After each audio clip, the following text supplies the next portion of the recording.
Bonjour, this is Julien the Frenchman who makes French pronunciation videos here on YouTube, and we are looking at how to pronounce this French surname, particularly famous for being the surname of a famous French philosopher and author.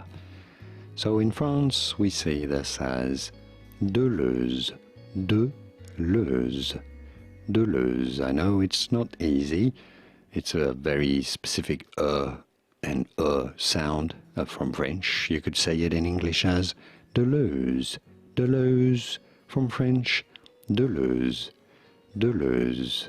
Did you get this? Are you able to understand and reproduce this pronunciation? I hope you can.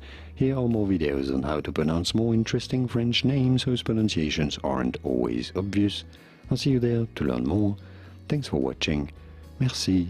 Thanks for your support. Au revoir.